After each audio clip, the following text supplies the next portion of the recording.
star? We're all gonna die. There's a few harsh truths I've had to come to accept in this life, like I'll never be in the same room as Emma Watson, I'll never be able to unwatch the last few seasons of Dexter, and I'll never be able to play the original 2001 build for Duke Nukem Forever. Hey, pal, what are you gonna do? Save the world all by yourself? I'm not going to go into a huge song and dance, but most gamers would know that Duke Nukem Forever's development cycle was one of the most notorious perhaps in the entire gaming industry. Being in development for longer than most wars, it was a bit of a mess when it was finally released, and very little of what we were shown in that amazing 2001 E3 trailer was kept intact. In 2013, a couple of guys named Gambini and Miko Sand made a mod for Duke Nukem 3D that took some of those moments from the E3 trailer, and they went and turned it into a mod called Duke Nukem Forever 2013 that runs on the eDuke engine. Now, it's pretty neat how they've managed to fill in the blanks for so many elements, considering how little was shown in the trailer. But even if you're not aware of the references, this is still a top-notch series of levels, and the only thing it has going against it is its overall short length. So again, much like the release of Duke Nukem Forever, the game takes place in Las Vegas as Earth is under attack by the aliens returning from the events in Duke Nukem 3D. Now, there's 5 levels in total. The first takes place in Las Vegas in casinos and on the Strip as you acquire a motorbike and escape.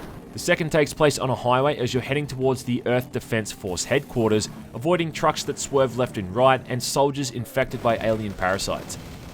Then the third level is set in a very western-inspired ghost town before you move through a complex series of mineshafts for the finale at Hoover Dam.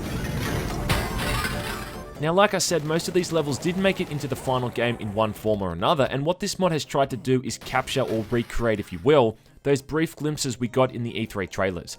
And it does this pretty damn well. They've even got a short section where you're riding on the back of a donkey as you approach the Hoover Dam. Damn, we're looking good. I mean, I think they showed that footage in the 2001 trailer for all of, like, what, 3 or 4 seconds? And this mod has a small section of the level devoted entirely to it. Even those very Terminator-looking enemies that we got a short look at are a common enemy type in the mod as well, as are the infected EDF soldiers that have tentacles coming out of their torso, as they run around screaming out in confusion over their condition. I feel I should mention too that all of these maps are absolutely huge in size, they really are. The level set at the EDF HQ involves a lengthy vehicle section with the motorbike, before some very creative and complex level design inside the EDF HQ itself, where the place suddenly comes under attack, and you're having to move through ventilation systems and destroyed walls to progress. You know, it's just amazing to me how people who make these kind of mods in their spare time, as a hobby of all things, can create more impressive levels and environments than we ever got in the proper release of Duke Nukem Forever. I mean, when you're playing this, you often forget you're playing a build engine game because the environments are chock full of detail that it just doesn't seem like a 20-year-old engine at times. Wish I had time.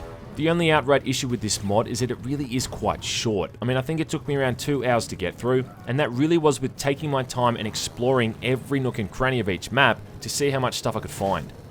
I did also find that I had low ammo at certain points, which kinda sucked. What I've always enjoyed about Duke Nukem 3D was having a full arsenal and switching between weapon types on the fly, you know, swapping out to the Ripper when you're up against a bunch of assault troopers, and then throwing a pipe bomb into a cluster of pig cops. In this mod, you're always light on ammo for the better weapons, meaning you've really got to play it a little bit safer. Again, not an outright bad thing, but it does kind of detract from the carnage overall. You get your hands on all of the weapons, save for the laser trip bomb and the expander, but yeah, ammo for things like the RPG and Devastator is a tad on the low side. Other issues that people would have are going to come down to how they feel about Duke Nukem 3D as well. I mean, it is like most of those old 90s shooting games that comes down to the player's skill level, and if you've got the reflexes and coordination, you're going to have a much easier time. The only enemy type that is an outright pain in the ass to fight are those battle overlords with the chain guns, because I think they're one of the few hit scanning enemies in the game that can outright kill you almost instantly. Every other death you'll suffer is largely going to be your own fault, but I would guess that if you're not a fan of Duke Nukem 3D, you're not going to be wasting your time with this mod anyway, right? Overall, I can't really find much more fault with this mod. It is for the most part fantastic across the board, and the level of polish is so high you'd almost think it was an actual official expansion pack.